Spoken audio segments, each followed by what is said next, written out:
이제 진행하면 안 된다 이렇게 행진 금지 통보를 했는데 법원이 이것에 대해서 지난주 토요일과 마찬가지로 내자동 로터리 이제 북쪽으로는 가서는 안 된다. 이제 경찰은 그 건너편 남쪽부터 이제 막겠다 했는데 이 북쪽에서 막아라. 그러니까 지난번과 똑같습니다. 그래서 율곡로 북쪽으로는 가서는 안 된다. 행진해서는 안 된다. 이렇게 똑같이 결정을 내렸고요. 또 한 가지 들어온 소식은 내일 오전 11시에 검찰이 최순실 씨 그리고 안종범 전 청와대 정책조정수석 그리고 정호성 전 부속 비서관을 일괄 기소하면서 수사 내용을 발표할 예정이다. 이렇게 나와 있습니다. 자, 이게 이제 오늘 이제 집회가 이제 계속 이어지고 있는데 오늘은 이제 좀 양상이 좀 다릅니다. 지난주 토요일과 달리 이제 보수단체 맞불 집회도 열리고 있고 또 이제 지금 이제 아마 도심에 나와 계신 분들은 지난주보다 좀 사람이 적어 보이네 이렇게 생각하실 텐데 오늘은 이제 주최 측이 서울의 4군데 지점에서 이제 차례로 모여서 속속 이제 모이는 방식으로 집회를 준비하고 있습니다. 그래서 우선 이제 동대문 역사문화광장, 동쪽에서는 그쪽이고요. 그리고 서쪽은 홍대, 홍익대, 그리고 남쪽으로는 삼각지역, 그리고 이제 북쪽으로는 마로니에공원, 대학로 마로니에공원에 각각 4군데서 이제 집결을 한 뒤에 이제 4시 정도부터 이제 도심으로 모여서 집결하는 이제 이런 준비를 하고 있습니다. 그래서 아직은 이제 도심은 이제 서울광장에서 민주노총이 1시부터 사전집회를 하고 있는 상황이고요. 한 3시 정도부터 각 정당이 이제 각각 준비 집회를 열 예정입니다. 자, 이제 오늘 상황 일단은 좀 어떻게 전망하십니까? 어떻습니까? 우선 이제 그 전국적으로 지난주처럼 전국에서 버스를 대절해 오고 또 KTX로 이렇게 올라오는 그런 모습은 이번 주에는 이제 주최 측에서 안 한 모양입니다. 다음 주에 이제 그런 행사 대규모 집회를 하는 걸로 하고 오늘은 이제 전국 각지에서도 현지에서 광주에도 광주 현지에서 금남로에서라든지 이렇게 하는 거고 또 서울 지역 같은 경우도 방금 앵커께서 말씀하신 동서남북 4군데에서 집결을 해가지고 이제 그분들이 4시 넘어서 지금 이제 그 광화문 현장으로 이렇게 전부 모이는 그런 상황에서 아마 규모로 보면은 그 지난주보다는 규모가 확실히 적고 2차 집회보다는 많겠지만 그래서 지금 주최 측 주장으로는 50만을 지금 얘기하고 있는 그런 상황입니다.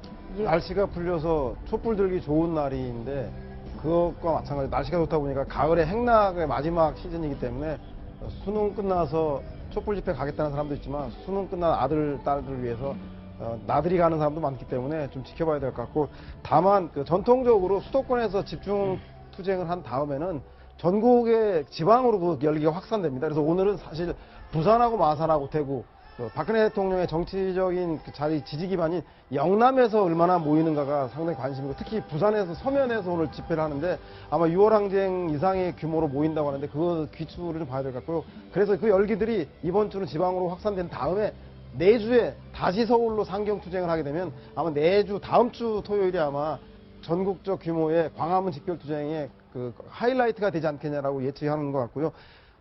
인원은 적지만 수능이 끝난 이후라 특히 최근에 유영아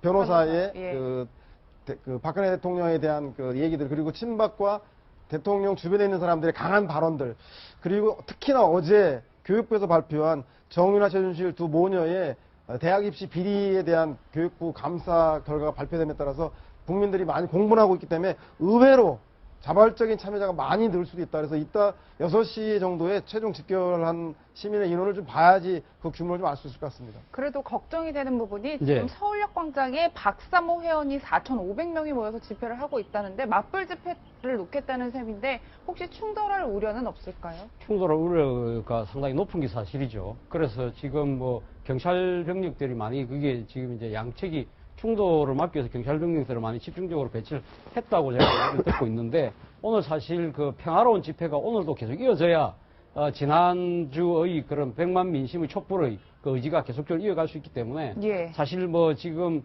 이 그 맞불 집회하는 보수 측의 입장에서는 뭐 더 자신들의 목소리를 또 크게 높이고 싶은 마음도 사실 크겠죠. 지금 박근혜 대통령께서 나름대로 지금 5%의 그 국민 지지를 보이고 있지만 전국에 대한 주도권을 놓지 않으려고 저렇게 애를 쓰고 계신데, 그러니까 그 뭐 보수 측의 입장에서는 저를 애쓰시는 대통령을 어떤 식으로든 자신들이 이 지금 그 정치적으로 지금 보위를 해야 되는 그런 입장이기 때문에 상당히 목소리를 높일 것 같습니다. 그래서 오늘 아무튼 그 양측이 충돌하지 않고 진짜 평화롭게 양쪽이 다 똑같이 이 그 정치적 발언의 자유를 누릴 수 있는, 그래서 말 그대로 한국이 다양한 그 정치 성향이 표출되는 하나의 그런 뭐 민주적인 축제로 계속적으로 이어갔으면 하는 바람입니다. 분노한 민심이 다른 어느 때보다 더 커져 있는 상황인데요. 대통령이 이번 농단 사태에 대해서 뚜렷한 입장을 표명하지도 않고 국정 재개하는 모습을 보였고, 또 특히 국회에서는 김진태 의원의 촛불에 대한 민심에 대해서 크게 대수롭게 여기지 않는 듯한 그런 이미지를 주는 발언을 함에 따라서 더 자극이 됐을 수도 있거든요. 특히 분노 게이지가 많이 올라가 있는 참여자들이 대체적으로 학생이라는 점에서 또 여론조사를 보더라도 20대와 30대의 대통령 긍정 지지율이 거의 없습니다. 또 학생들, 조사에서는 대학생이 되겠습니다만 상당히 많은 학생들이 수능이 끝나고 난 이후에 또 논술고사를 치르고 난 이후에 참여할 수 있는데, 그런 억눌려 왔던 그런 마음들을 오늘 집회에서 많이들 표출을 할 수가 있거든요. 그런 만큼 이 여론은 상당히 격앙되어 있지만, 그럼에도 불구하고 이런 불상사가 날 경우에 국민들이 또 정치권에서 가장 우려한 상황이 발생할 수밖에 없고, 그런 점에서 가장 중요한 것은 민심을 표현하되 이것은 평화로워야 할 것이고, 그래서 경찰의 역할이 그 어느 때보다 중요할 수밖에 없는데, 두 지점이 될 수가 있습니다. 이 격앙된 민심이 청와대를 향해서 내자동 로터리 쪽에서 격렬하게 대치할 수 있거든요. 여기에 또 경찰의 역할이 필요하고, 또 보수단체와 대치할 수 있는 부분이 이제 숭례문인데, 예. 이 부분에 경찰도 역할이 필요합니다. 우리 국민들, 물론 격앙돼 있고 대통령의 이 거취에 대해서 강력한 요구를 하고는 있지만, 그럼에도 불구하고 평화로워야 되는 것이기 때문에 이 경찰들도 역할을 해야 되고, 또 스스로 자율적으로 보수단체도 그렇습니다. 물론 뜻은 다르지만 또 평화롭게, 또 촛불 집회에 참여하고 있는 이 거대한 민심도 평화롭게 하기 위해서는 자율적인 질서 유지대를 양쪽 다 또 역할을 할 수 있게끔 뜻을 모을 필요가 있어 보입니다. 예. 촛불 민심들은 성나서 그런지 청와대를 하객진으로 포위하겠다라고 기세를 올리고 있는데, 다행히 김재동 씨라던가 문재인 전 대표가 SNS상을 통해서 평화 집회와 질서를 강조하고 있고, 그렇기 때문에 지난번처럼 집회 끝나고 청소를 하고 또 폭력적인 문제가 발생하면 스스로 비폭력, 평화, 질서를 외쳤던 것처럼 성숙한 모습을 보일 거라 기대하고요. 한 가지 특이한 것은 정광용 박사모 회장이 오늘 오전에 라디오에 출연해서 예. 원래는 광화문에 그 서울역 집회가 끝난 이후에 광화문에 집회 신고를 했는데, 경찰 측에서 충돌을 우려해서 자제해 줄 것을 요청하자 그 집회를 철회하고 그 행진도 남대문 근처에서 경찰이 막으면 거기까지만 하고 자진 해산해서 서울역으로 돌아서 자진 해산하겠다. 그리고 나라를 사랑하는 만큼 폭력은 절대 사용하지 않고 충돌을 예. 원하지 않는다고 밝혔기 때문에, 양측에서 성숙한 대응을 한다면 그렇게 극한 대결이나 폭력 사태까지 발생하지 않으리라고 봅니다. 예. 네. 이제 경찰도 굉장히 좀 비상을 걸어서 이제 좀 대처를 하고 있는 상황이고요. 그리고 일단 박사모 쪽에서도 그건 자제하겠다. 그래서 남대문까지만 올라오고 그 위로 올라오는 것은 하지 않겠다. 이제 이렇게 밝혀놓은 상태인데요.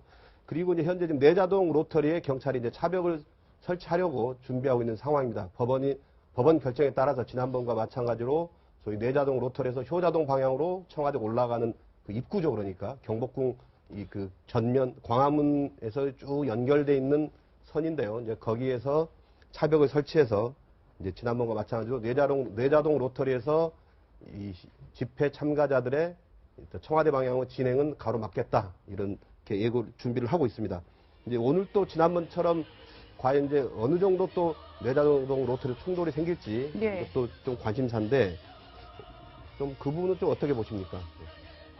그 지난번에 이제 밤에 내자동 그 충돌 현장 같은 경우에는 본 행사가 9시에 이제 다 정식으로 10시에 밤 10시에 주최 측에서 종료를 선언하고 나서도 지금 내자동 로터리 그 현장에서는 한 3,000명, 5,000명, 최장자 8,000명까지 모였었거든요. 새벽 4시까지 진행됐죠. 그렇죠, 그렇죠. 그 모임에서 그래서 이제 밤 11시, 12시 넘어가면서 일부 시민들이 이제 그 경찰의 폴리스 라인을 타고 넘어가서 차 위에 올라가기도 하고 약간에서 물리적 충돌이 있었고, 거기서 이제 상당히 그 어떤 그 양쪽에 압력에 의해서 좀 실신하는 인구들도 있었고, 그렇게 예. 했는데 아무튼 그럼에도 불구하고 새벽까지 이어졌긴 했지만은 아무튼 물리적 큰 충돌이 없었다. 이제 제가 지난주에도 말씀드렸지만 그 선은요, 넘어지면은 바로 4.19로 똑같은 유혈 충돌로 이어질 수 있는. 왜냐하면은 정부 당국에서도 경찰선으로서도 절대 물러설 수 없는 마지노선이기 때문에 예. 그 부분에 있어서만큼 우리 시민들이 좀 그 자제할 필요도 있다. 저는 일단 그렇게 생각을 합니다. 상당히 뭐 자제해야 되는 분위기임에도 불구하고 사실 지금 이제 또 흘러가는 전국의 상황을 본다고 한다면 아마 지난주보다는 좀 더 민심이 격앙된 이 반응을 보이지 않을까 하는 우려가 좀 들긴 드는 것도 사실입니다. 지금 앞서도 제가 말씀드렸지만 박근혜 대통령께서 지난주 토요일 날 100만 민심의 그런 분노한 민심에 대해서 이 답변하는 방식이 조금 민심하고는 조금 부합되지 않는 그런 측면을 분명히 보여주고 있는 거 아닙니까? 이 지금 아마 다음 주 화요일로 예정되어 있는 국무회의도 정상적으로 본인이 직접 주재할 가능성도 있고 그 앞서서 지금 뭐 차관급 인사들을 지금 임명을 한다든지 나름대로 전국의 전면에서 지금 이제 나서고 있기 때문에 무엇보다도 지금 유영하 변호사를 통해서 이 본인의 그 검찰 출두를 거부하면서 정확하게는 연기를 했죠. 연기를 하면서 그 여러 가지 내놓았던 이야기들이 지난번 2차 사과 때와 마찬가지로 본인이 스스로 정치적 희생자인 양 그렇게 이래 말씀하신 부분이라든지 그리고 이 지금 이 여당 내에서도 지금 친박계 지도부가 전혀 물러설 지금 조짐을 보이고 있지 않기 때문에 이런 부분들이 아마 민심을 자극하는 그런 요소로 작용해서 오늘 아까 우리 민영상 원장님 말씀하신 대로 차벽을 둘러싸고 상당한 충돌이 벌어질 때 지난주보다도 조금 더 격앙된 모습으로 아마 전개되지 않을까 하는 그런 우려가 좀 있는데 말입니다. 아무튼 뭐 경찰도 경찰 나름대로 최선을 다해야 되겠지만 아마 제 생각에는 지금 이번에 참여하는 많은 시민들이 좀 더 평화적인 목소리로 이 폭력에 대한 반대의 목소리를 상대적으로 더 좀 높일 필요가 있지 않을까 하는 생각. 대통령과 정치권이 그리고 또 여기 참여하는 시민단체들도 평화로운 집회가 될 수 있도록 또 대통령과 정치권은 제대로 된 촛불의 민심을 반드시 읽어야 되는 것이거든요. 예. 대통령의 지지율이 역대 최저치 그리고 대통령이 잘못하고 있다는 부정평가가 역대 최고치가 되고 있다는 것은 그만큼 이 상태로는 분노한 국민들의 마음으로는 국정을 이끌어 나갈 수가 없습니다. 프랑스의 올랑드 대통령도 지지율이 최저인 4%라는 이유만으로 탄핵 위기에 몰려 있거든요. 이렇게 국민들이 양쪽으로 갈려져서 국론이 분열되는 상황은 우리가 가장 바라지 않는 상황이고요. 그렇다면 이런 부분에 대해서 대통령이 전향적인 그런 책임의 입장을 분명히 밝혀줘야 국민들을 다독거릴 수가 있는 것이거든요. 국론이 분열되는 것을 대통령이 바라지는 않을 것입니다. 또 새누리당도 집권 여당으로서 대통령이 책임질 수 있고 집권 여당이 책임질 수 있는 모습을 보여야 됩니다. 다른 나라의 사례를 볼 수가 있거든요. 브라질의 경우에도 호세프 대통령이 국민들의 이런 시위에도 국민들을 달래주지 못했기 때문에 지방정부인 리우 주정부는 거의 파산 재정 상태에 놓여 있고 올림픽도 재정 파탄이 나면서 여러 가지 후유증도 앓고 있지 않습니까? 남아프리카 공화국도 마찬가지입니다. 우리가 알고 있는 넬슨 만델라의 남아공이 아니거든요. 제이콥 주마 대통령이 비선, 농단, 국정 개입 사태가 남아공에서도 똑같이 일어났습니다. 예. 일본계 재벌인 국타에 비선 개입이 있었으면 그것은 이 주마 대통령이 분명 잘못한 것이거든요. 남아공 주민들을 달래야 되는데, 국민들을 달래야 되는데 그렇지 못하니까 지금 남아공이 갈기갈기 국가가 찢어져 있는 상태이고 베네수엘라도 마찬가지입니다. 인플레이션이 일어나고 있으면 니콜라스 마두로 대통령 같은 경우에 또 얼마나 국론이 분열되고 있는 상태입니까? 이런 사례를 보더라도 대한민국이 분열되면 안 되고 국가 경쟁력이 지금 떨어졌다라고 하는 지표 발표도 있었거든요. 오늘 집회는 평화로워야 됩니다. 하지만 촛불 이 수많은 민심이 도로로 쏟아져 나오지 않게 하는 그 책임이 있어야 되는 것이거든요. 보여줘야 되는 것이거든요. 대통령과 그리고 또 정치권의 노력이 반드시 필요해 보입니다. 예. 네, 지금 이제 광화문 광장 모습이 보이는데요. 멀리 청와대가 보이고요. 이제 휴일이라서 적막한 그런 모습이고, 광화문 광장에는 아직은 이제 그래서 이 차량 통행이 가능할 정도로 아직은 시민들이 집결해 있지 않은 모습입니다. 이제 서울역 집회에서는 이제 이 박사모 등이 이제 모여 있는데 지금 화면에 나오죠. 좀 큰 화면이 집회가 한참 열리고 있는데, 이제 강제하야 절대 반대, 탄핵 반대, 헌법 수호 뭐 이런 구호들을 외치고 있습니다. 그리고 이제 서울광장에서는 민주노총이 집회를 열고 있고요. 그 아래는 이제 청와대 멀리 잡힌 모습이고요. 내자동 로터리 쪽으로도 조금 나올 것 같은데, 이제 지난주 같은 경우는 경찰이 원래는 세종대왕상, 그러니까 광화문 광장 북쪽에 세종대왕상 쪽에서 이제 차벽을 설치하려고 했습니다. 그러나 주최 측이 법원에 가처분 신청을 냈고, 법원이 거기서 더 북쪽으로 물러서서 내자동 로터리까지는 허용해라, 이렇게 결정이 났거든요. 그 이유가 평화적 그 전주에 집회 자체가 좀 평화적으로 진행됐다. 크게 문제 없다. 그리고 이 집회 시위의 자유가 더 중요하다. 교통 소통보다는 그게 더 중요하다. 이렇게 판단해서 이제 뒤쪽으로 내자동 로터리까지 허용했고요. 이제 오늘 또 마찬가지로 똑같은 지점에 이제 차벽을 똑같은 지점에서 이제 거리행전을 어떤 막도로 그렇게 법원이 결정 내렸는데 역시 지난주에 이제 새벽까지 충돌이 있긴 있었지만 그 정도는 또 감내할 수 있었던 거 아니냐 이렇게 법원이 판단을 한 것 같습니다. 그리고 이제 다른 한편으로 이제 오늘은 이제 이 집회 자체가 꼭 서울 도심보다는 전국적으로 좀 확산되는 이제 분위기인데요. 이제 부산의 어떤 서면이라든지 7시 반에 열릴 이제 대규모 집회가 예고돼 있고요. 대구, 울산, 김천, 성주. 김천, 성주는 이제 사드 반대 촛불 집회가 같이 겸해서 열릴 예정입니다. 그리고 뭐 강원도 강릉이라든지 수원, 대전, 청주, 전주, 제주, 광주 이렇게 예정이 돼 있고요. 또 이제 대권 주자들도 서울이 아니라 이제 지방에 이제 참석한 분들이 많거든요. 이제 문재인 전 대표 같은 경우는 부산 촛불 집회에 이제 참석할 예정이고요. 김부겸 의원도 대구 집회에 참석할 예정입니다. 그리고 안희정 충남지사도 천안에서 열리는 이제 시국 토론회 여기에 참석하기로 돼 있습니다.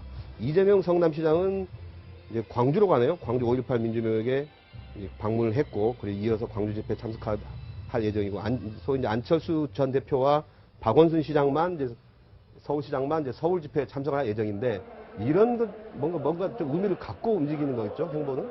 이 지방 집회에 간다는 거는? 아무래도 지금 이제 이번에 집회가 서울 중심으로 열리지 않습니까? 지금 지난주 토요일 날 100만 민심 촛불 자체가 60항쟁 이후 최대라고 이야기를 합니다만 사실은 87년 60항쟁은 서울뿐만 아니라 전국의 모두 거점 도시에서 상당한 좀 민주화의 열기를 보였던 측면이 분명히 있거든요. 그렇기 때문에 지금 이 분노한 민심을 전국적으로 확산시켜서 박근혜 대통령이 지금 이제 이 정부 주도권을 놓지 않고 나름대로 지금 버티려고 하는 이러한 부분들에 대해서 전국적인 차원에서 분노의 목소리를 높이자는 것이 아마 주최 측의 생각인 것 같습니다. 그리고 또 무엇보다도 지금 이제 이 전국의 흐름에 있어서 사실 지방민들의 목소리가 사실 어느 정도 반영되지 못한 측면이 분명히 있기 때문에 예. 그런 부분들에 대해서 전국적인 목소리를 낼 필요가 있다.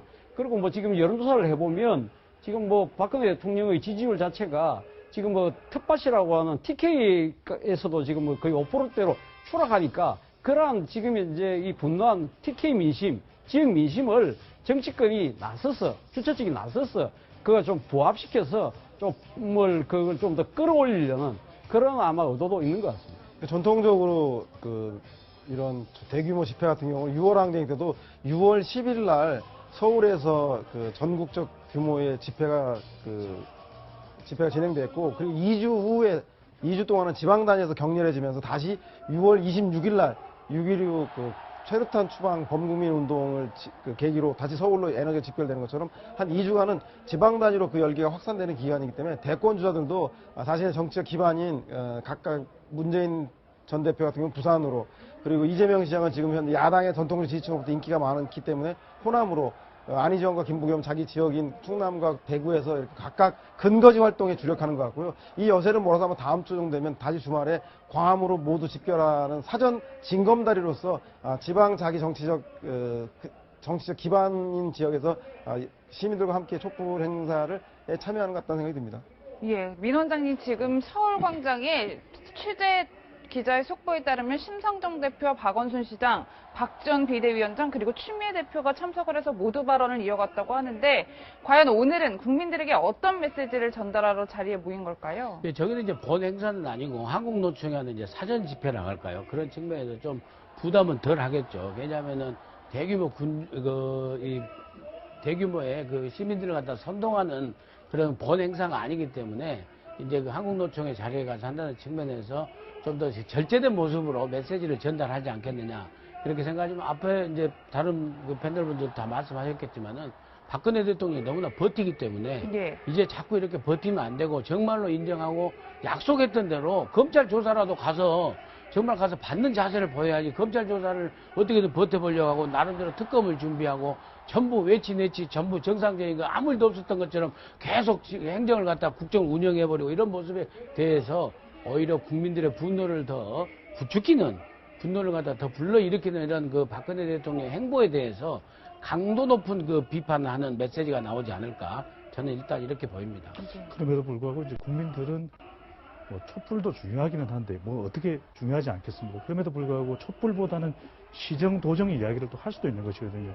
대한민국의 국가 운영이 대통령이 사실상 리더십이 붕괴된 상황에서 여러 가지 국민들의 우려가 많거든요. 경제라든지 또 향후 정국이라든지 또 시정 도정도 있을 수 있고 예상국회도 있을 수 있고 그렇다면 당 차원에서는 이런 촛불 민심과 어깨를 나란히 하는 건 어느 정도 이해가 되지만 적어도 차기 대선 후보급의 또 도정이나 시정을 하고 있는 경우에는 여러 가지 어떤 국민들의 불안 사항들을 또 점검할 수도 있고 그런 부분들을 국회에 여당이 역할을 못한다면 야당이라도 국정 운영을 부분적으로 해나가는 그런 모습을 보임으로써 오히려 야당이 이런 시기에 좀 더 국정 운영에 대해서 책임감을 지고 할 수 있는 수권 정당으로서의 모습도 보여줄 수 있거든요. 또 뜻하지 않게 그런 것을 보여줄 경우에 반사 이익을 얻고 다음 대선에도 좋은 기회를 또 확보할 수도 있는데 무조건 모든 사람들이 다 촛불 집회에 나갈 이유는 없기 때문에 물론 이 거대한 민심을 외면할 수는 없는 것은 분명히 이해합니다. 그럼에도 불구하고 국가 운영에는 여러 가지 사항들이 또 다 고려돼야 되기 때문에 적어도 시정 도정을 맡고 있는 사람들은 어떤 특정 지역에 가서 존재감을 알리는 것보다는 오히려 자기 지역의 시정 도정을 오히려 더 면밀하게 챙기는 모습을 보여주는 것도 반드시 국민들은 또 한 축에서 원할 것으로 보여집니다. 대권주자들은 오늘 같은 경우에는 촛불 민심과 함께 대통령의 오기 정치, 버티기 정치에 대해서 규탄하면서 그리고 친박의 강경 모드로 전하는 것에 대해서 규탄하는 목소리 이어나갈 것 같고요. 다만 내일 야권 대선주자들이 전체 모임이 있는데 그 모임에서는 퇴진 투쟁 말고도 전국 해법을 위한 합리적인 그것을 제도적이고 법적인 문제로 끌어들이기 위한 국회 차원에서 어떻게 대응할 것인가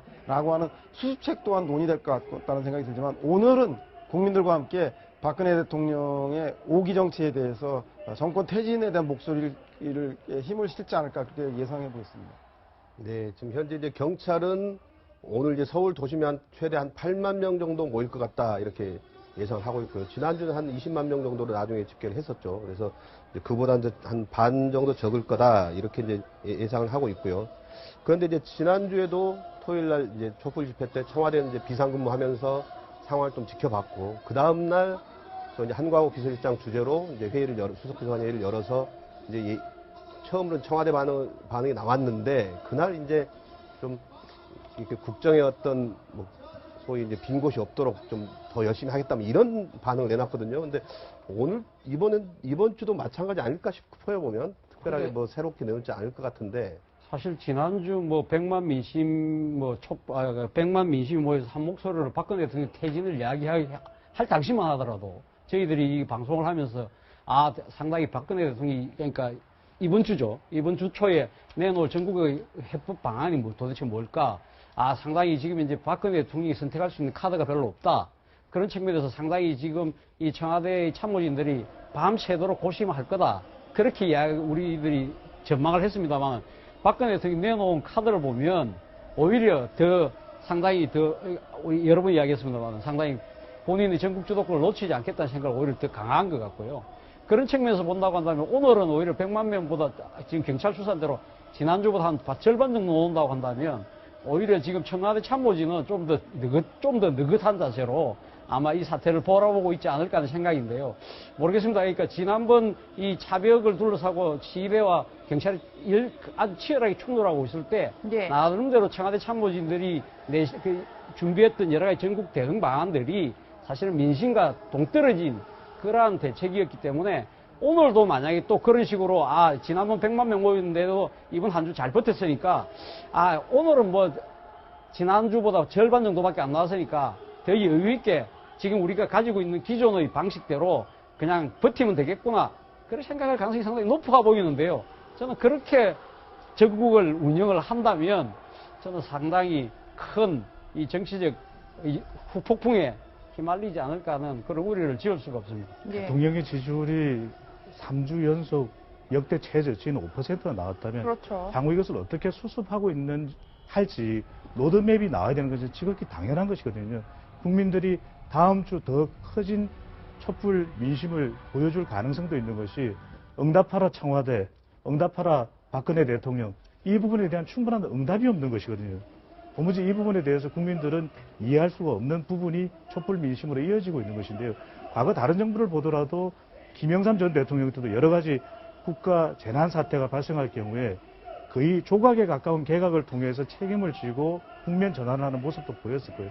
그리고 광우병 집회가 있었을 때도 이명박 전 대통령이 또 신서민 중도 실용 정책을 통해서 어떻게 하면 민심을 다독거릴 수 있을까, 또 국민들과 소통할 수 있을까, 지지율을 또 견인하는 그런 방안들을 내놓았었거든요.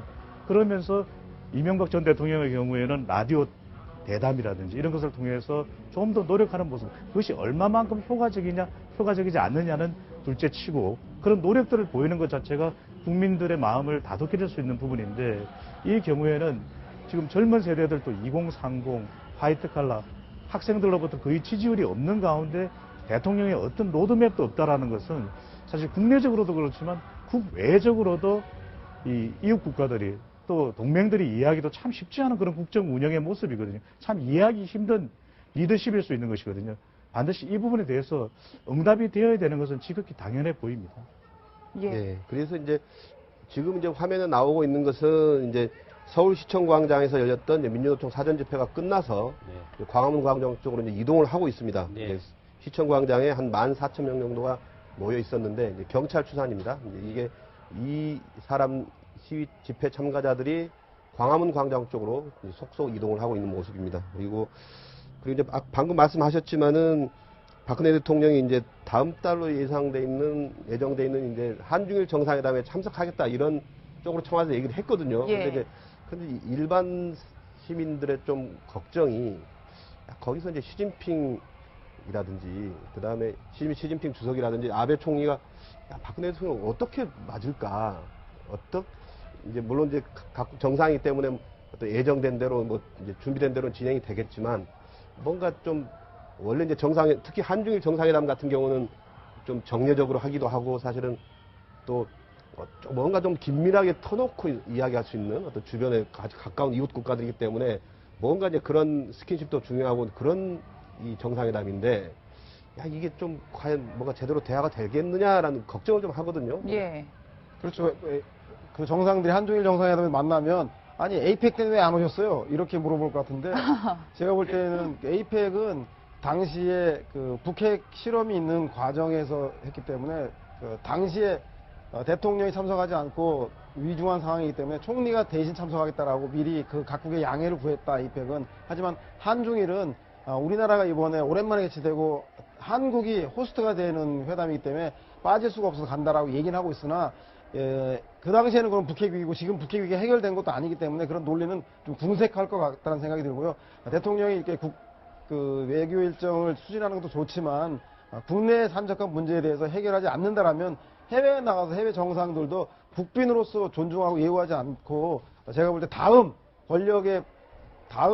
권력의 핵심이 누군가에 대해서 더욱더 관심을 가질 수밖에 없기 때문에 한중일 정상회담에서도 무게 있는 얘기들이 이루어지지 않을 것 같다는 생각이 듭니다. 그래서 빨리 해외에 나가서 정상들과 만남을 갖기 이전에 국내 문제부터 대통령이 빨리 본인의 거취 문제와 그리고 전국 수습 방안에 대한 문제에 대해서 빨리 제시해서 국내 민심 먼저 가라앉히고 난 다음에 그리고 나서 외치에 주력하는 것이 순서가 아닐까 그런 생각이 듭니다.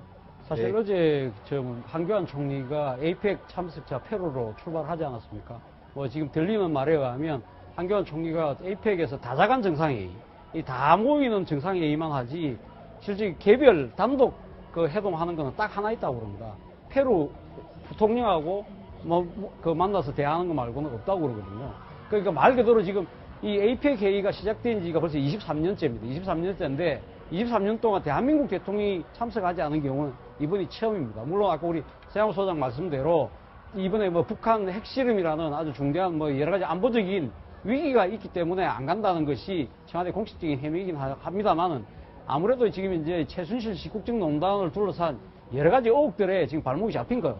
특히 무엇보다도 좀 이 뉴욕타임스의 만평에 나왔던 이 대통령 머릿속에 이 최순실 씨가 앉아서 조종하는 듯한 그 그림 자체가 지금 전 세계적으로 대한민국 대통령 자리가 완전히 희화됐지 않습니까? 그런 측면에서 대통령께서 지금 현재 다자간 정상회의에 참석한다는 것 자체가 조금 좀 마음이 무거웠겠죠. 그리고 무엇보다도 지금 현재 이 100만 촛불 민심이 상징되는 국민의 분노가 지금 극에 달한 상황에서 대통령이 아마 이 나라를 비우기가 쉽지 않았을 겁니다. 네. 그렇다고 해서 그럼 이제 다음 달 한중일 정상회담에서는 과연 가벼운 발걸음으로 갈 수 있느냐? 저는 그렇지 않을 거라고 봅니다. 지금 당장 내일 최순실 씨를 비롯한 주요 혐의자들에 대한 일괄 기소가 되지 않습니까? 거기서 네. 만약에 공소장에 지금 오늘 보도를 보면 대통령이 아마 피의자, 범죄 혐의를 받는 사람으로 아마 적시될 가능성이 높다고 그러는데 실제 그런 상황이 된다고 한다면 대통령은 그러면 정치적 정당성, 도덕적 정당성을 이런 데 의해서 법적 정당성마저 흔들리는 상황이 될 수밖에 없는 거 아닙니까?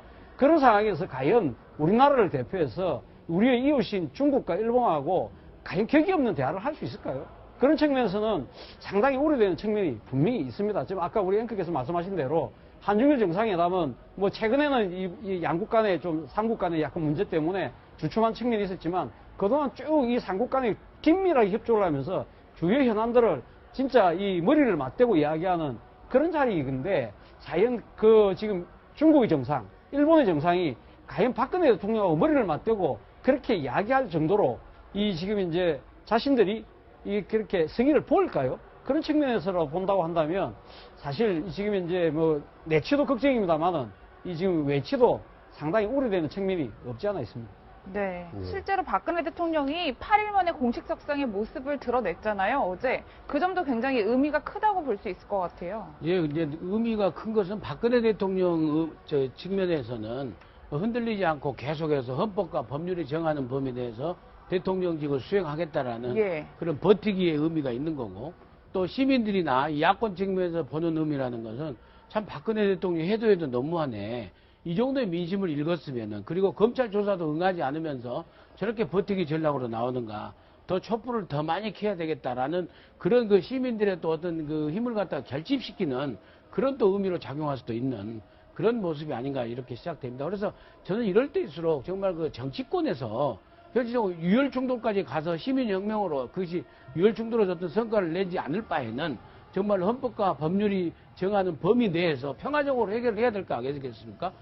이럴 때야말로 정치력이 필요한 것이죠. 정치적 타협이라면 나쁜 의미에서 타협이 아니라 예. 헌법과 법률이 정한 데 대해서 대통령을 갖다가 법적 책임을 지는 탄핵을 뭐 발의를 한다든지 아니면 정말 끝까지 나가서 4.19 혁명처럼 끝까지 대통령이 하야 자진 사퇴할 때까지 강화문에서 전부 다 100만 명이 모여서 촛불을 켜는데 맨 앞장을 쓰든지 예. 이 결단을 내서 보여줘야지. 이렇게 또 그 정치권에서도 자꾸 여론을 이렇게 살펴보고 편승해 가려고 하는 것도 좀 무책임하다. 저는 그런 말씀도 함께 드리고 싶습니다. 예. 그럼에도 불구하고 외교 순방의 돌파고 이런 이야기도 나올 수가 있거든요. 야권에서는 모두 다 내려놓으라고 이야기하지만 박근혜 대통령의 지지율이 한참 높았을 때는 외교 순방과 관련해서 높은 점수를 또 받았었거든요.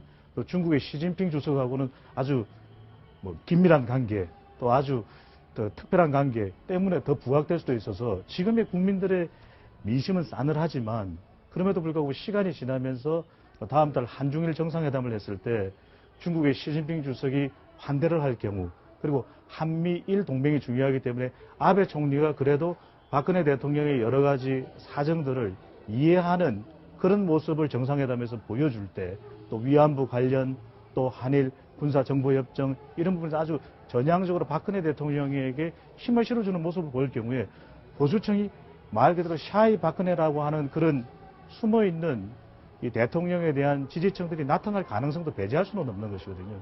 그런 만큼 대통령으로서도 다른 이벤트보다는 한중일 정상회담에 참여하겠다라고 이야기를 하는 것인데, 이 지지율이 낮은 프랑스의 올랑드 대통령도 국내에서 인기가 낮은 것을 만회하기 위해서 중국과 경제 협력, 또 경제의 여러 가지 중국에서의 이 지원 등을 이끌어내는 모습을 통해서 타개해 나가는 그런 모습을 보이게 됐는데, 프랑스의 올랑드 대통령과 엄연히 박근혜 대통령이 다른 것은 이거는 많은 국민들이 실망하고 있는 농단, 도덕적으로 치명적으로 타격을 입은 그런 상태이기 때문에 예. 그럼에도 불구하고 박근혜 대통령은 샤이 박근혜 이전에 많은 보수 지지층들이 대통령의 충분한 반성 그리고 뚜렷한 책임 지는 모습을 보여주기를 원하기 때문에 그 부분이 선행되지 않는다면 해외 외교 순방을 통해서 끌어낼 수 있는 샤이 박근혜 지지층이라는 것은 소폭 부분적일 수밖에 없는 것이거든요. 반드시 그 부분을 대통령이 충분히 인식하는 것이 필요할 것으로 보여집니다. 네, 지금 이제 광화문 광장 모습인데요. 거의 좀 채워져 가는 모습입니다. 아직 물론 남쪽 방향 도로는 이제 아직 차지 않았는데 소위 시청광장에서 민주노총 사전집회 마친 참가자들이 이제 이동하면서 광화문 광장 쪽은 거의 이제 차 가고 있습니다. 그리고 네, 광화문 광장 쪽으로 이제 서울 같은 경우는 이제 동쪽, 남쪽, 서쪽 또 북쪽에서 차례로 이제 속속 집결할 예정이어서 광화문 광장 중심으로 지난번에 시청광장, 서울광장 앞에서 서울광장에서 이제 주로 모여 있었는데 그리고 이제 광화문 광장 오히려 이제 문화재 중심으로 하면서 일반 시민들이 대거 이제 그 아이들과 가족 단위로 또 연인들이 이렇게 손잡고 이제 손에 손을 잡고 나왔었는데 오늘은 이제 좀 조직적으로 이제 참가하는 어떤 노동단체라든지 어떤 시민단체들 또 대학생들 이게 중심이 돼서 아마 속속 모이지 않을까 예상이 되고 있습니다. 예. 그리고 이제 또 재밌는 얘기가 하나 있는데 이제 청와대가 이제 홈페이지에 오보 괴담 바로잡기 코너 이걸 신설했습니다. 이제 워낙 매일 이 최순실 씨 관련된 뉴스가 이제 보도가 되면서 이제 뭐 워낙 많은 뉴스 쏟아지다 보니까 이제 종종 또 사실 확인 좀 덜 된 뉴스들 그 다음에 또 괴담들 이런 것들이 퍼지니까 여기에 이제 바로 잡겠다. 일일이 이제 이 정영국 대변인이 설명을 하고 있지만 일일이 또 설명하기도 뭐하니까 이제 거기에 즉각 이 반박을 하겠다 이런 코너를 만들었다고 하는데 거기에 댓글들이 많이 올라오고 있답니다. 그래서 어떤 댓글이냐면 이제 검찰 조사부터 받아라. 검찰에 가서 해명해라, 설명해라. 이제 소위 이제 이번 주에 이 검찰이 마지노선으로 적어도 어제까지는 좀 조사 받아야 된다 이렇게 예. 하지 않았습니까? 예. 박근혜 대통령 측에서 특히 이제 변호인이 도저히 안 된다, 곤란하다, 다음 주에나 받을 수 있다 이렇게 얘기를 했거든요. 그리고 뭐 먼저 서면 조사, 뭐 나중에 대면 조사, 그리고 가급적이면 뭐 특검 때 조사나 한 번 정도 받으면 좋지 않을까라는 좀 이런 모습을 보였는데 결국 이제 내일 검찰이 발표하기 전에 최순실 씨 등 일부 이제 몇 명을 기소하기 전에 이제 조사는 무산된 셈입니다. 무산이 됐는데 이제 과연 이제 검찰이 과연 어느 정도 공소장에 이제 박근혜 대통령 표현할지 과연 실명을 넣어서 어떤 공동 피의자로서 어떤 적시를 할지 아니면은 그냥 안종범 등 이렇게 등으로 할지 이제 그게 상당히 이제 관심사로 떠올라 있는데 그렇죠. 좀 어떻게 예상하고 계십니까? 그렇죠. 이제 그런데 그게 굉장히 중요한 게 어떻게 그 표현을 할지는 모르겠습니다만은 정말 그 대통령께서 아무튼 대통령이 그 공소장에 최순실, 안종범, 이 정호성 이 세 사람 중에 어느 누구의 공소장이라도 대통령이 어떤 피의자 성격으로 적시가 될 경우에는 국회에는 의무가 주어져 버립니다. 헌법과 법률에 위반되는 대통령에 대해서 탄핵의 절차를 밟아야 되는 국민이 부여한 의무를 갖다가 부여하게 되는 그런 상황이 발생하기 때문에 굉장히 큰 의미가 있다. 그리고 현직 대통령으로서 정말 그 기소만 안 될 따름이지 그 피의자, 범죄자나 다름없는 피의자 신분으로 거의 사실상 전환될 경우에는 국민들로부터 저 나머지 5%까지도 거의 완전히 상실해버리는, 지지를 완전히 상실해버리는 국민 탄핵의 수준에 가버리는 굉장히 큰 역사적인 어떤 그 사건으로 기록되지 않을까. 일단은 그렇게 보입니다. 예. 그 대면 조사를 받지 않겠다. 공소장에 최순실 공소장에 작성되기 전까지 대통령이 대면 조사를 받지 않겠다라고 하는 전투에서는 승리인지 모르겠는데 전체적인 국면 관리라고 한 전쟁에서 완전히 참혹하게 실패할 우려가 지금 나타나고 있는 것 같습니다. 검찰은 대통령과 청와대는 강압적이고 버티기로 일관하는 모습에 대해서 대단히 분노하고 있어서 평검사부터 시작해서 검찰 내가 부글부글 끓고 있다는 얘기들이 어제 며칠 전부터 언론을 통해 나타나고 있는데 내일 이례적으로 검찰이 11시에 최순실 씨 등 공범 기소한 거 관련해서 중간수사 발표를 기자회견 형태로 하겠다고 했습니다. 그렇죠. 예, 이것은 제가 볼 때는 사실상 공소장 내에 대통령을 피의자로 공범으로 하겠다라고 하는 사전 여론 작업을 출석하지 않아서 대통령과 청와대가 자초한 일이기 때문에 우리는 대통령 대면 조사를 하지 않더라도 안종범이 증거로 나온 다이어리 그리고 그 안에 있는 체크리스트 그리고 정호성 비서관의 휴대폰 재벌기업 총수들을 조사한 그 조사 진술 이것을 통해서 대통령의 공범 사실들을 확정할 수 있다는 생각을 가지고 공소장에 대통령을 거의 피의자에 준하는 것으로 하겠다는 것을 내일 11시에 여론의 압박을 통해서 그 청와대와 국민들에게 알리려고 하는 건 아닌가 따라서 검찰은 상당히 강경하게 내일 나올 것 같다라는 것이 전체적으로 검찰을 취재하고 있는 기자들의 전언인 것 같습니다. 예, 그렇다면 공소장을 공개하는 게 대통령을 압박하는 카드가 될 수 있다 이렇게 볼 수 있을까요? 저는 뭐 충분한 카드가 된다고 봅니다. 사실 뭐 공소장을 공개하기 이전에 어제 이 특수수사본부 관계자가 취재하고 있는 기자들하고 간담회를 가졌는데 이렇게 이야기를 했다고 그럽니다. 범죄 혐의가 문제가 될 수 있는 상황이다. 그것은 결국 지금 이제 대통령이 피의자가 될 수 있다는 이야기인데 오늘 지금 일부 보도를 본다고 한다면 지금 박근혜 대통령에 대해서 형제 번호를 기재했다는 이야기가 나온답니다. 형제 번호가 뭐냐면 검찰이 입건된 피의자에게 부여하는 일종의 사건 번호라고 그런다고 합니다. 그렇다고 한다면 이 형제 번호를 기재하겠다는 이야기는 피의자로 지금 하겠다는 이야기거든요. 그런데요. 그러니까 그렇기 때문에 그러면 박근혜 대통령에 대한 범죄 혐의를 이제 검찰은 지금 조사도 안 하고도 그렇게 특정 지을 수 있을 만큼 충분한 증거와 증언을 확보했다는 이야기죠. 앞서도 제가 말씀드렸지만 대통령이 지금 이제 피의자가 되는 이게 지금 다른 주요 피의자들이 이 공소장에 그 내용이 들어간다고 한다면 그거는 말 그대로 법적 정당성을 상당히 상실하는 거죠. 아까 방금 민영상 원장님께서 말씀하셨지만 국회의원들 입장에서는 대통령이 헌법과 법률을 위배한 것이 이 국가기관인 이 검찰이 사실상 처음 인정하는 셈이 되기 때문에 일종의 국회의원으로서의 의무를 다하기 위해서는 이 탄핵의 절차를 밟을 수밖에 없는 그런 상황이 된다고 봅니다. 그렇기 때문에 박근혜 대통령이 지금 이제 이번 주에 전국의 주도권을 다시 장악하면서 지금 이제 이 전국 전면으로 나서려는 여러 가지 계획들에 상당한 제동이 걸리지 않을까 싶은데요. 앞서 우리 앵커께서 말씀하셨던 청와대 홈페이지에 아까 오보와 의혹들에 대한 이 여러 가지 해명 코너를 만들었다고 하는데 저는 진짜 이러한 부분들에 대해서 해명과 코너 그런 걸 만들기 전에 저는 사실 이 모든 의혹들의 상당히 가장 큰 것 중에 하나가 세월호 7시간 문제 아닙니까? 예. 이 부분에 대해서 뭐 청와대가 여러 번 해명도 하고 최근에 정영국 대변인도 이야기를 했지만 저는 참 안타까운 것이 있어요. 왜 이 부분에 대해서 대통령이 육성으로 국민들에게 왜 직접 밝히지 못하냐는 겁니다. 이 부분에 대해서 자꾸만 그러니까 자꾸 주변에 있는 이 자신의 대변인이나 다른 참모들의 입을 통해서 이야기하는 부분에 대해서 국민들이 납득을 못하면 대통령은 거기에 대해서 자신이 그렇게 아무런 잘못 없이 당당하게 업무를 처리했다고 하면 내가 사실 어떤 업무를 했고 여러분 내가 사실 이렇게 이런 일을 했으니까 믿어주십시오. 대통령의 육성 한마디는 저는 이 모든 의혹들을 싸그라뜨리는 하나 결정적인 하나의 장치가 되줄 거라고 생각하는데 이 부분을 망설인다는 부분에 대해서 아무리 청와대가 홈페이지에서 해명을 한다고 하더라도 이 의혹은 계속적으로 커질 수밖에 없는 겁니다.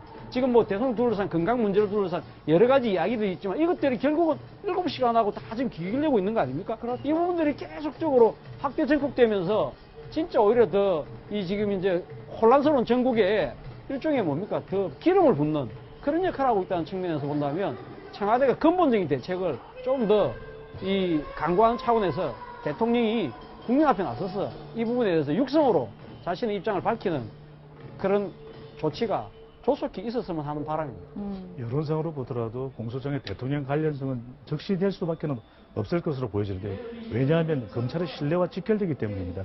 2014년 이 연말 12월에 청와대 문건 사태가 났을 때 그 다음인 2015년 1월 한국갤럽의 조사에서는 그 당시 청와대 문건 파동, 정윤회 문건 파동이라고 이야기하지 않습니까? 그 부분에 대해서 검찰의 중간 수사 발표를 믿을 수 없다. 그리고 국정 개입은 사실이다. 그래서 이것이 규명되기 위해서는 특검이 실시되었어야 한다. 바로 그 여론조사 결과를 무겁게 느꼈더라면 지금의 검찰과 같은 사태, 지금의 농단 사태는 발생하지 않았을 수도 있는 것이거든요. 그렇다면 이번에 만약 그런 부분들을 명확히 하지 못한다면 검찰의 신뢰는 바닥으로 추락할 수밖에 없는 상황이기 때문에 더 이상 추락할 곳이 없는 검찰로서는 이번 경우에는 명확히 할 수밖에 없을 것으로 보여지고요. 앞서 차재훈 교수님께서 말씀하신 대로 청와대가 뒤늦게 이런 의혹을 해명할 수 있는 공간을 열었다라는 것은 물론 그 부분은 좋게 평가해 줄 수 있고 의미가 있는 일이지만 너무 만시지탄이라는 것이거든요. 미국의 오바마 대통령도 재선하는 과정에서 팩트 체크팀을 운용을 했었습니다. 하지만 소통을 매우 잘하는 오바마 대통령의 보완적인 장치였었거든요. 그렇기 때문에 오바마 대통령이 소통을 그렇게 잘하니까 지금 임기를 거의 1, 2개월 남겨두고서 지지율이 50%가 넘습니다. 그 지지율이 마지막 임기 거의 막바지에 달한 대통령이 지지율이 50% 이상이라는 것은 소통에 대한 아주 후한 점수를 미국 국민들이 주고 있다는 것이거든요. 그다음에 여기는 기능적인 부분이 다시 한번 제기될 수밖에 없습니다. 이 박근혜 대통령이 청와대로 들어가기 이전에 당시 여론에 논의되었던 것이 소통이 부족한 박근혜 대통령의 스타일을 봤을 때 국민 소통처를 만들어야 된다. 그래서 정 대통령이 못하면 대통령이 더 할 수 있도록 만들어주고 홍보 채널이 만들어져야 되는 부분이 있고, 또 하나는 분명 대통령이 상당히 많은 경우에 노출되지 않기 때문에 청와대를 정부 청사로 옮기자, 집무실은. 네. 집무실은 옮기고 지금의 청와대는 국빈이 왔을 때의 영빈과 그리고 좀 더 축소된 규모의 관저 정도로만 하자라고 많은 국민들의 여론이 있었음에도 불구하고 그 당시에 정치권이 완전 매면했었거든요. 그러니까 구중 심체에 들어가지 않는 대통령의 지리적 위치, 그리고 기능적으로 국민 소통처를 다시 한 번 더 구성하는 논의가 반드시 있어야 될 것으로 보여집니다. 예. 네, 지금 이제 광화문 광장 모습이고요. 거기에 이제 속속 사람, 시민들이 집결하고 있는 모습을 볼 수 있습니다. 이제 추미애 대표는 이제 민주당은 청계광장에서 사전 집회를 하고 있는데, 이제 추미애 대표가 대통령이 외치를 할수록 나라 망신시키는 것이다, 뭐 이런 얘기를 하고 있습니다. 대한민국 쑥대밭 만든 몸통은 대통령이다, 이런 정말 아주 강한 어조로 굉장히 수위가 높은 말들이 나오고 있고요. 아마 민주당 집회에서는 이제 이전까지는 박근혜 대통령에서 대통령을 좀 이런 말을 붙였는데, 지금은 거의 직함은 붙이지 않고 박근혜라고 이제 좀 이렇게 부르고 있다, 이런 소식도 들어와 있습니다. 그리고 이제 내일 검찰이 이제 발표를 하게 되는 것은 이제 최순실 씨가 이제 구속 만기가 되는 날입니다. 20일간 구속하고 그 안에 이제 법원을 재판에 넘겨야 되는데, 대개는 이제 휴일에 구속 만기일이 걸리면 금요일 날 하거든요. 그런데 이제 토요일, 일요일까지 계속 미뤄가면서 이제 일요일 날 마지막에 기소를 하게 되는 건데, 아마 이건 이제 박근혜 대통령 어떻게든 대면 조사를 해서 그걸 반영하려고 했던 것 같고요. 그렇지만 이제 내일 오전 11시에 발표한다, 이거는 그것도 시간도 좀 의미가 있어 보이는 게, 되게 불리한 얘기는 오후에 늦게 발표를 하거든요. 이제 예. 조간신문에 이제 아침에 보도를 해야 되는데, 뭐 오후 6시나 이때 발표해버리면 기사를 많이 쓸 수가 없기 때문에. 그런데 이제 오전 11시에 오전에 그나마 좀 일찌감치 발표한다는 얘기는 뭔가 할 얘기가 많다. 정말 내일 월요일 날 조간신문이 이제 또 하나의 바로미터가 되지 않겠습니까? 과연 이 오늘의 촛불 집회, 그리고 내일은 이제 신문이 없고요. 월요일 날은 이제 조간신문이 일찍 보도를 할 텐데, 그 지면에 검찰이 우리가 정말 비워놔라, 우리가 할 얘기 굉장히 많다, 이런 얘기를 간접적으로 하고 있는 거 아닌가, 이런 생각이 들고요. 이제 그런 함의가 좀 있어 보이고, 지금 이제 집회는 속속 보이니까 이제 어린 아이들도 좀 보이네요. 이제 가족 단위로 좀 나와 있는 어떤 시민들이 좀 눈에 보이고요. 그리고 이제 서울 지역 같은 경우는 이제 동쪽, 서쪽, 북쪽, 남쪽에서 속속 집결하고 있기 때문에 이제 점점 광화문 광장 쪽에 인파는 더 늘어나지 않을까 예상이 됩니다. 예, 집회 현장은요, 지금 이제 서울광장 사전 집회를 마치고 지금 광화문 광장으로 해서 시청 광장에서 이제 그 동아일보 앞을 지나서 이순신 장군 동상 지나서 바로 지금 본회의장까지 가는데, 본회의장이 지금 4시에 시작한다는 거 아니겠습니까? 예. 그래서 지금 사방에서 지금 속속 모이고 있고, 이미 경찰은 세종대왕 동상 넘어서 광화문 앞에 내자동 율곡로에 거기에는 이미 차벽을 지금 설치를 해서 지금 한 것 같습니다. 좀 달라진 게, 지난주에는 저 4시에 이제 행사를 해서 5시 시작해서 종로 행진을 하고 나서 밤 8시에 본행사를 다시 시작한다고 그랬는데, 오늘은 그 지난주에 밤 8시에 했던 것을 밤 9시에 지금 한다고 1시간 늦췄거든요. 그래서 아마 좀 되도록이면 많이 촛불을 모아가지고 좀 늦은 시간까지 하려고 하는 그런 의도가 지금 그 일정상 이렇게 보이는 게 아닌가, 그렇게 생각합니다. 그리고 현재 이제 경찰은 지난주에도 그랬는데요. 한 4시, 5시 되면서 일부 이제 좀 이제 적극적인 분들은 내자동 노탈에 가서 앉아서 이미 그 연좌를 시작을 했었거든요. 예. 청와대 진출을 위해서.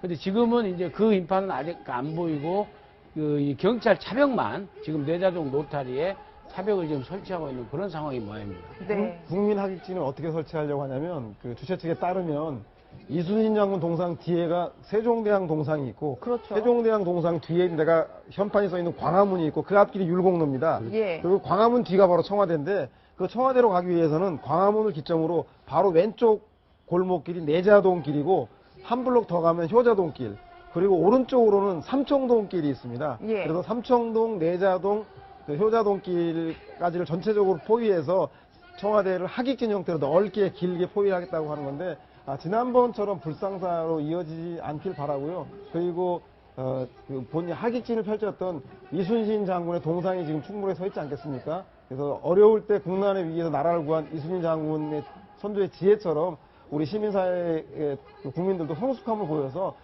청와대의 경찰도가 물리력 충돌로까지는 나가지 않기를 바라는 마음입니다. 네, 지금 광화문 명상을 보시면 청와대 모습도 얼핏 보이는데 청와대에 있는 박근혜 대통령의 태도도 좀 바뀐 게 위민관을 찾아가서 비서관들을 직접 만나고 뭐 이런 행동을 취하기도 한다고 하더라고요.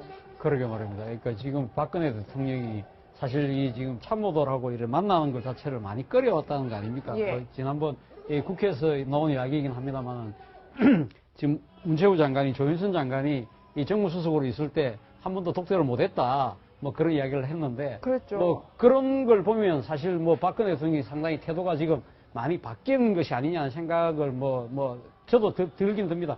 사실 뭐 박근혜 대통령이 근 20년 동안 의지했던 소위 말하는 문고리 3인방의 이 최측근 참모진들이 앉아 지금 다 떠났지 않습니까? 떠나고 난 뒤에 새로 들어온 참모들을 하고 뭐 좀 이제 그 사이를 가깝게 하고 앉아 머리를 맞대고 그거 하는 것들은 다 좋은 모습들인데 문제는 그러한 이 마음을 열고 길을 여는데 지금 참모들의 이야기를 들을 것이 아니라 국민들의 목소리를 좀 더 귀담아 듣고 국민들하고 거리를 좁히는 그런 노력들이 아직은 좀 부족해 보이지 않느냐. 예. 그런 측면에서는 좀 더 박근혜 대통령이 민심의 목소리를 듣는 그런 노력들이 조금 더 좀 강화됐으면 하는 그런 바람입니다. 예. 국민들의 마음을 진작 듣는 것이 너무나도 중요했던 것이거든요. 청와대 문제를 다시 한번 제기하는 것은 저 구중심처에 또 엄중한 경비가 있는 곳이기 때문에 누가 드나들든 우리 국민들은 모를 수밖에 없는 것이고 대통령의 직무를 보다도 공개된 장소, 물론 경호와 보안은 철저해야 됩니다. 그랬더라면 이런 불상사가 없을런지도 모르겠고, 물론 개인의 마음가짐이 더 중요하겠죠. 그럼에도 불구하고 영국의 경우에도 테레사 메이 총리도 집무실은 또 따로 있고, 또 아베 총리, 일본의 경우에도 아베 총리도 관저와 집무실은 따로 있거든요. 그러면서 시민들과 국민들과 손을 흔들고 이야기하고 그런 부분들 여러 번 우리가 논의했는데 성공한 대통령이 없다라는 것이 늘상 보면 청와대 내에서 숨어있는 또 숨겨진 또 비밀의 시크릿 가든 그 속에서 말 그대로 국민들과는 소통하지 못해왔던 것이거든요. 결과적으로는 못한 소통을 이렇게 촛불 민심으로 엄청난 규모로 소통하니까 감당할 수 있겠습니까? 네. 감당하지 못하는 것이거든요. 그렇기 때문에 정말 소통할 수 있는 그런 부분이 만시지탄이긴 하지만 다음 대통령이라도 반드시 이 부분은 보완되어야 하리라고 보여집니다. 예. 그래서 이제 새로운 참모진이 과연 박근혜 대통령에게 직언을 할 수 있겠느냐 이런 뭐 얘기를 또 많이 하고 있거든요.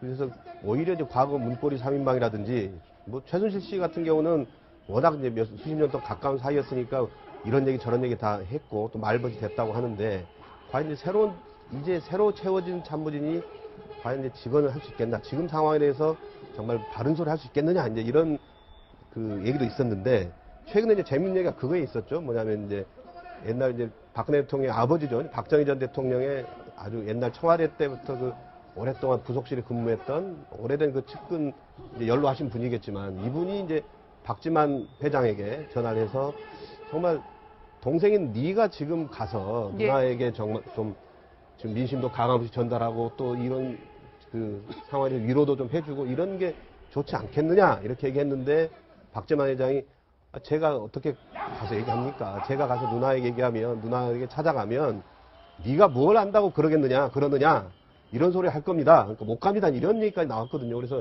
소위 물론 남동생과 사이가 안 좋은 것도 있지만 소위 형제 간에도 소위 말 못하겠다는 이런 관계가 돼 있어서 누가 과연 정말 지금의 민심을 제대로 전달할 수 있을까 이런 부분이 좀 걱정이 많이 되거든요. 예. 그렇죠. 이제 박근혜 대통령의 사생활하고 관련된 부분 아니겠습니까? 그리고 은둔 생활을 너무나 오래 했죠. 사실 보면 개인적으로 좀 불행하죠. 어찌됐건 간에.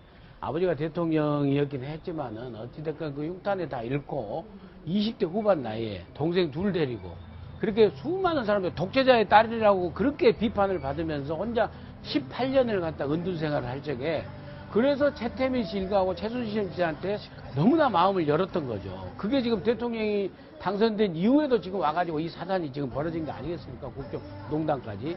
그래서 참 그런 부분이 아쉽긴 하지만 이해가 가지만은 그럼에도 불구하고 대통령으로서 국가 정부의 수반으로서의 대통령으로서 임무를 수행하는 데는 정말 말씀하신 대로 그 사사로운 연을 끊어야 되죠. 그리고 지금이라도 정말 그 보고 싶은 조카라도 보면서 동생들 불러서 야, 시중에 있는 얘기 한번 정말 기타 없이 누나한테 한번 얘기해봐라.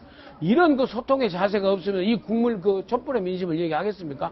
한강호 비서실장이 새로 참모가 구성이 되고 아무래도요, 면접에서는 사실 말씀드리기가 쉽지 않습니다.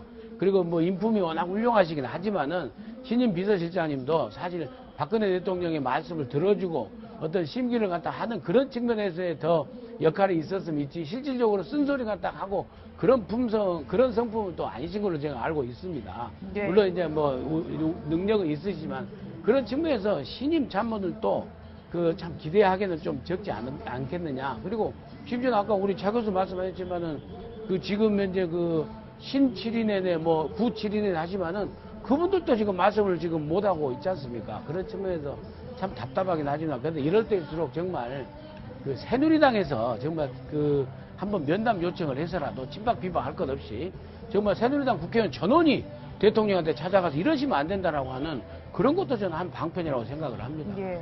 그래도 아무리 못해도 새로운 그 참모들이 지금 참모들보다 낫지 않겠습니까? 오늘 정영국 대변인이 촛불 집회 관련해서 뭐라고 했냐면 예의주시하면서 지켜볼 거라고 했는데 뭘 지켜봅니까? 지난주에 지켜본 결과가 대통령이 이렇게 국민들에서 오기정치하는 걸 참모들이 방관했습니까?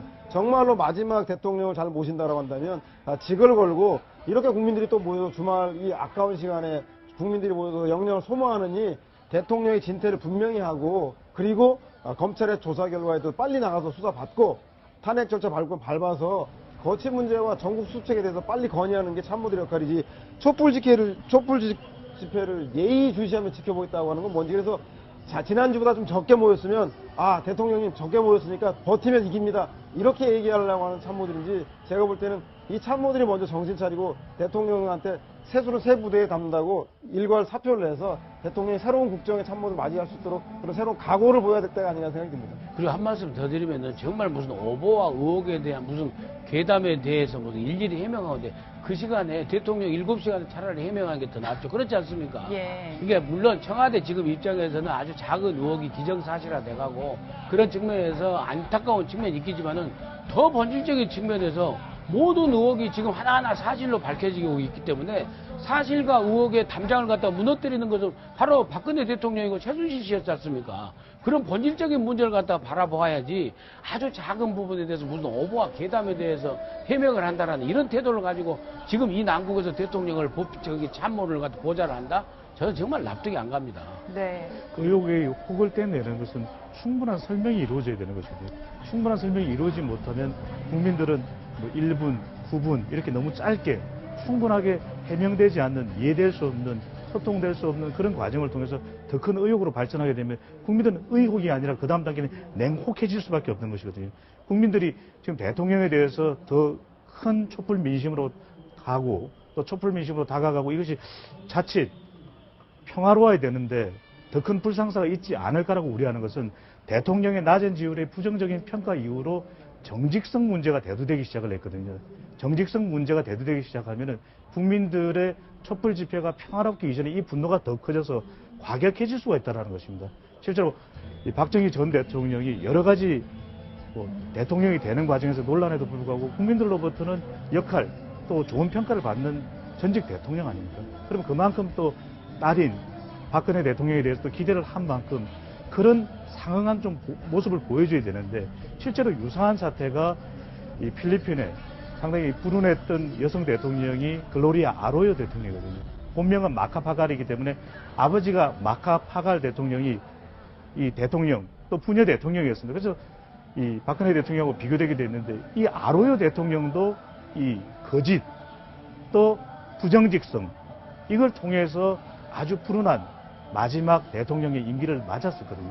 그렇다면 박근혜 대통령보다 솔직하게 충분하게 많은 설명을 해야만 지금 촛불 민심이 조금이라도 누그러뜨려지는데, 완화되는데 기여가 될 것으로 보여집니다. 예. 사실 이제 어떤 악재가 있을 때 그 악재가 문제가 아니라 얼마나 대처를 잘하느냐, 그게 이제 더 중요하다는 얘기를 많이 하거든요. 정치할 때는 이제 그런 부분에서 좀 박근혜 대통령이 좀 미흡한 거 아닌가 이런 지적이 많은 것 같고요. 그래서 이제 저희가 이제 그 궁금한 것은 박근혜 대통령이 어쨌든 좀 버티기 전략으로 간다. 그리고 또 오히려 더 적극적으로 국정 수행하는 모습으로 좀 나오겠다 이런 얘기는 뭔가 지지도가 다시 회복될 수 있을 것이라는 어떤 믿음이 있어야 되는 것 같고요. 하나는. 예.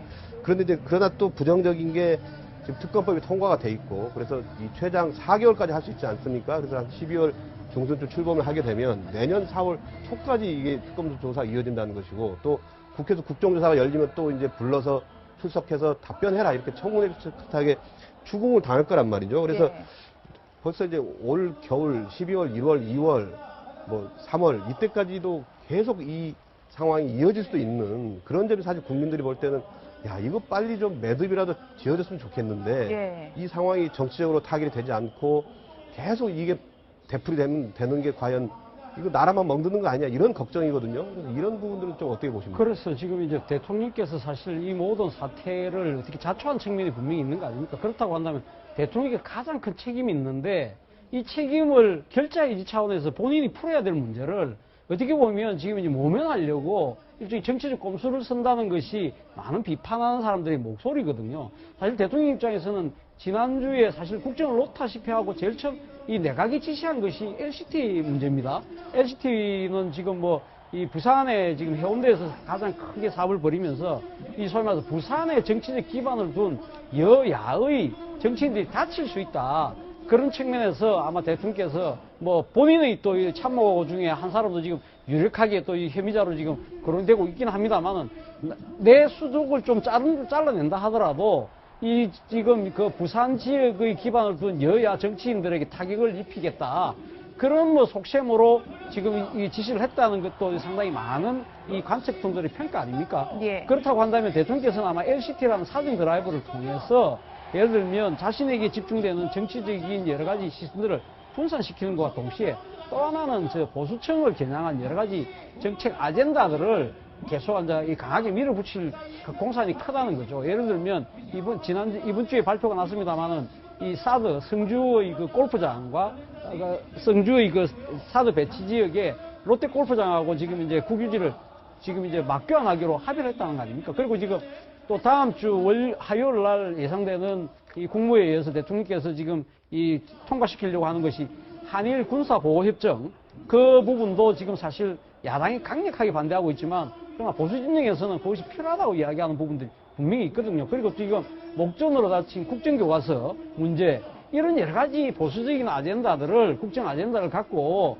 지금 이제 대통령이 거기에다가 강한 힘을 실어주면 소위 말해서 대통령의 지지층인 콘크리트 지지층이 회복될 수 있을 것이라는 그런 생각을 하시는 것 아니냐는 것이 대체적인 관측들이거든요. 그리고 또 이어 아울러서 지금 대통령이 만약에 자진 하야를 하지 않는다고 한다면 결국 남은 방법은 야권이 추진하는 탄핵밖에 없을 것인데 탄핵이라는 부분이 과연 국회 내에서 여소야대 국민이긴 하지만 200명이라는 그런 탄핵 요건을 갖출 수 있느냐.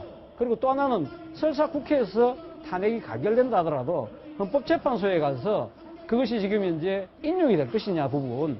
지금 이 6명의 헌법재판소는 6명이 찬성을 해야 인용이 돼서 대통령직에서 물러내려올 수 있지만 지금 이제 여러 가지 구성원들의 면면을 본다고 한다면 상당히 보수화되어 있기 때문에 거기에 기댈 수 있다. 또 나아가서는 지금 최장 헌법재판소 심의를 할 수 있는 게 180일간이거든요. 180일이라고 한다면 상당히 그 긴 시간 동안 또 수많은 전국의 반전이 있을 수 있다. 그렇다고 한다면 이 박근혜 대통령과 참모들 입장에서는 거기서 어떤 식으로 전국의 반전을 노릴 수 있다는 생각을 한다는 거죠. 예. 문제는 그런 식의 여러 가지 복잡한 생각들이 지금 맞물려서 대통령이 버티기, 오기 이 정치의 모습이 나타나고 있는데 문제는 아까도 우리 앵커께서 말씀하신 대로 이렇게 전국이 계속 지리멸멸하게 이어진다고 한다면 그 손에는 고스란히 국민들과 대한민국이 져야 된다는 측면이죠. 그렇기 때문에 바로 우리 아까 모두의 민영상 원장님 말씀하셨지만 이 정치 주체들이 대통령 포함해서 여야가 진짜 머리를 맞대고 뭔가 지금 이제 제도권 틀 내에서 빨리 수습할 수 있는 방안을 만들어야 된다. 오늘 아마 지금 이제 지금 시민들이 모여서 이야기하고 싶은 부분도 그 부분에 초점이 맞춰지고 있는 것이 아닌가 생각해요. 그러니까 이제 87년 6월 항쟁만 우리가 보더라도 이제 87년 서울에 보면 결국에 전두환 신군부 세력의 총칼에 의해서 무차별 짓밟혔지만 87년 6월 항쟁은 민주협이라는 그 정치 단체와 YSDJ의 정치인들이 시민단체, 국민운동본부하고 함께 같이 해가지고 그렇게 6.29 선언을 받아내고, 그때 보면은요, 자료를 보니까 6.29 선언 다음에 10월 29일 날 4개월 만에 헌법이 개정됐어요. 그래서 지금 우리가 5년 단임제에 지금 헌법을 갖고 있는 거고요.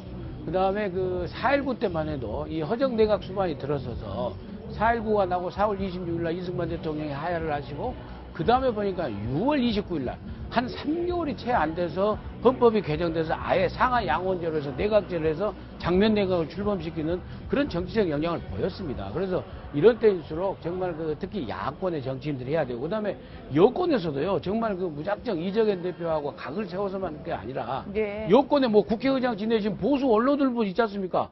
그분들하고 다 같이 연석회의를 해서라도 우선 이정현 대표를 설득하고 예. 해야 될 필요도 있다. 그리고 한 말씀만 더 드리면요. 탄핵이 되든 안 되든, 저 개인적인 생각입니다만은, 탄핵이 되든 안 되든 이렇게 국정을 농단한 이 박근혜 대통령에 대해서 역사의 기록이라도 저는 남겨야 된다고 생각해요. 그래서 대한민국 국회 안에 제18대 박근혜 대통령은 탄핵 발의라도 했다. 그 탄핵을 발의한 그 사유가 이거다라고 적시해서 후손들에게 저는 보여줘야 된다고 생각합니다. 예. 예. 탄핵이 법적인 절차긴 한데 대체적으로 국민 여론을 보면 즉각적인 해진, 하야 또는 이 질서 있는 대진 이런 이야기를 많이 하는데, 그만큼 국민들도 경제적인 우려 또 국론이 분열되는 상황에 대한 걱정들을 많이 하고 있거든요. 탄핵이라는 게 법적인 절차이기 때문에 야권이 탄핵을 발의하게 되고 또 일부 여권 인사들도 동조하게 되면은 탄핵 절차에 들어가겠지만, 국민들은 그 과정에 또 집회도 될 수 있고 또 내년에는 해가 넘어가게 되면 자기 대선 국면과 또 맞물릴 수밖에 없는 것이거든요. 그렇다면 이 국가의 경제 상황이 상당히 나빠질 수밖에 없느냐, 이런 또 상황들을 또 야기시킬 수 있는 것이 북한이라는 존재가 있고 또 북핵도 있는데, 대한민국에는 또 탄핵이 있고 북핵 또 탄핵 이렇게 여러 가지 핵핵하는 상황으로서 국민들은 여러 가지 민생이 힘들어질 수밖에 없는 것이에요. 예. 그렇다면 이것이 정치적인 문제라면 농단 사태가 정치적으로 해결돼서 더 이상 국가의 생산적인 에너지를 낭비하지 말아야 된다는 것인데, 실질적으로 브라질 그리고 베네수엘라, 남아프리카 공화국 같은 경우도 국가적인 생산적인 경쟁력이 상당히 약화될 수밖에 없거든요. 73년으로 돌아가게 되면 6월 23일 당시 워터게이트 사건으로서 국민들의 여론이 들끓고 탄핵에 대한 발의가 진행되는 상황에 이르르니까 리처드 닉슨 대통령이 그냥 사임을 하게 되거든요. 그 이유는 본인의 사임이라는 것이 탄핵이라는 절차까지 가야 될 수도 있겠지만, 아메리카, 미국을 더 크게 생각했던 닉슨 대통령의 판단이었습니다. 듀크 대학 로스쿨을 나왔기 때문에 누구보다도 탄핵 절차를 잘 알고 있는 대통령임에도 불구하고 그런 판단을 했던 것은 법적인 해결보다는 정치적인 해결이 더 중요하다는 것이 73년의 미국의 상황에서도 우리는 또 확인할 수 있거든요. 예. 네, 지금 이제 광화문 광장은 거의 다 차 있고요. 그러나 아직은 이 동서 방향, 그러니까 종로와 신문로 이 방향은 차량이 통행하고 있는 상황입니다. 그러니까 이제 한 4시 정도부터 이제 대학로 마로니에 공원, 그리고 동대문 역사문화공원, 그리고 홍대 입구 이쪽에 이제 집결해 있던 이 집회 참가자들이 이제 모이게 되면 아마 이쪽 이제 시청광장 쪽까지 이렇게 이어질 인파가 차지 않을까 예상이 되고 있고요. 그 서울역은 아직 박사모 집회는 계속 이어지고 있습니다. 2시부터 시작해서 현재도 진행이 되고 있고, 아마 4시쯤 집회가 끝나면 이제 북쪽으로, 소위 남대문 쪽으로 이제 거리 행진을 하겠다 이렇게 예정이 되어 있습니다. 이제 주최 측은 한 6만 7천 명 모였다 이렇게 얘기하고 있고, 경찰은 한 14,000명 정도로 추산된다 이렇게 이야기를 하고 있습니다. 예. 그래서 아직은 이제 뭐 충돌 상황이 벌어지고 있는 건 아니고요. 이제 저 집회가 조금 있으면 이제 끝나게 됩니다. 끝나면 박사모 회원 그리고 자유총연맹도 여기에 참가를 하고 있는데, 여기에 집회 참가자들이 북쪽으로 이제 서울역에서 남대문 방향으로 거리 행진 시작할 예정이고요. 경찰은 혹시 이제 삼각 지역에서 집결해서 이제 촛불 집회 참가하는 이 시민들과 혹시 충돌이 우려되기 때문에 철저하게 분리를 시켜서 진행하도록 하겠다 이렇게 얘기를 하고 있습니다. 자, 그래서 이제 아직은 이제 좀 집회가 속속 모여들고 있지만은 지난주보다는 아직 그렇게 크게 많지는 않아 보입니다. 이렇게 분위기도 이렇게 좀 뜨거워 보진 않고 조금은 이제 차분한 분위기 같고요. 그래서 이제 한 4시 이후의 상황을 봐야 될 것 같습니다. 그리고 전국에 이제 전국적으로 한 90여 곳에서 이제 집회가 오늘 진행됩니다. 그래서 이제 지난주와 달리 이번 주는 좀 전국적으로 이렇게 확산되는 이런 분위기로 진행이 되고요. 야권의 대권 주자들도 문재인 전 대표는 부산의 촛불 집회에 참석할 예정입니다. 그리고 김부겸 의원은 대구 집회, 그리고 안희정 충남지사는 이 천안에 있는 이 국민주권운동부 출범식에 참석한 데 이어서 시국 토론회에 참석하는 걸로 이렇게 되어 있습니다. 예. 자, 이제 이렇게 상황이 이제 아직은 이제 조금 더 있어야 이제 시민들이 모일 걸로 예상이 되는데, 아까도 이제 말씀드렸지만은 이제 뭔가 이제 해법이 보이지 않는다. 그리고 특히 이제 이번 주 같은 경우 추미애 대표가 또 양자 담판을 지켰다 하고서 이제 대통령과 만나겠다 했다가 이제 급작스럽게 이제 취소가 되고, 또 그러면서 이제 야권이 전체적으로 이제 퇴진밖에 없다 이렇게 의견을 모은 것 아닙니까? 그래서 이제 물론 이제 아직도 이제 박지원 비대위원장 같은 경우는 총리부터 좀 빨리 어떻게 야당이 추천을 해서 총리부터 빨리 바꿔놓자. 황교안 총리가 있는 상황은 뭔가 만일의 사태에 대해서 좀 곤란한 거 아니냐 이제 이런 얘기를 좀 했고, 그렇지만 이제 또 민주당이나 이쪽에서는 이제 뭐 그게 급한 거 아니다 이러면서 이제 또 의견 합의가 안 됐단 말이에요. 그러니까 예. 야권도 이 의견 조율이 잘 안 되고 있는 상황 같은데, 물론 이제 야3당 대표 또는 이제 야당 국민의당 민주당 대표까지 포함하는 어떤 대통령과의 어떤 영수회담은 뭐 가능성은 열어놨지만 뭐 가능성이 있어 보입니까? 어떻습니까?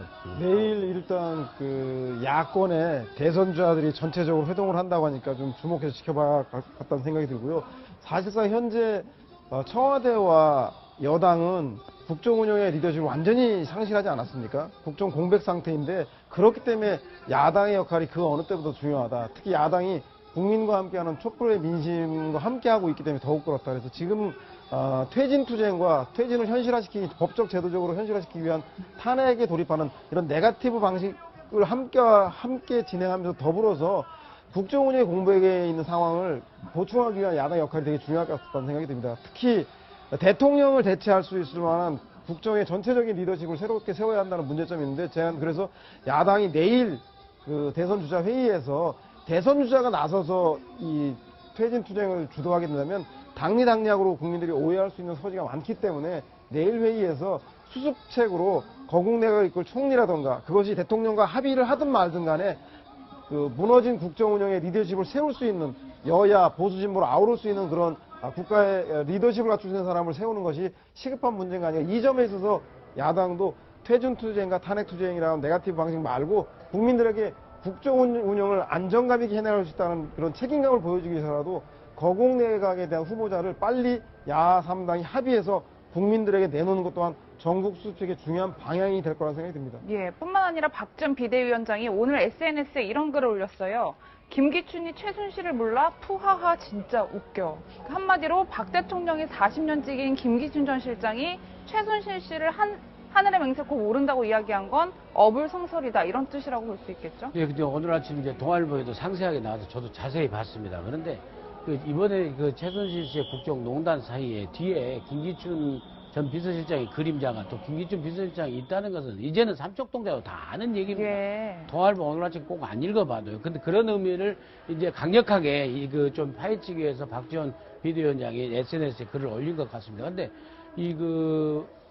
김기춘 전 비서실장은요, 박정희 대통령 때부터 중앙정보부에 근무하고 박정희 대통령의 청와대 비서관하고 근무하면서 최태민 씨 보고서에 대해서는 아주 젊은 시절 검사하면서부터 다 읽었을 뿐이에요.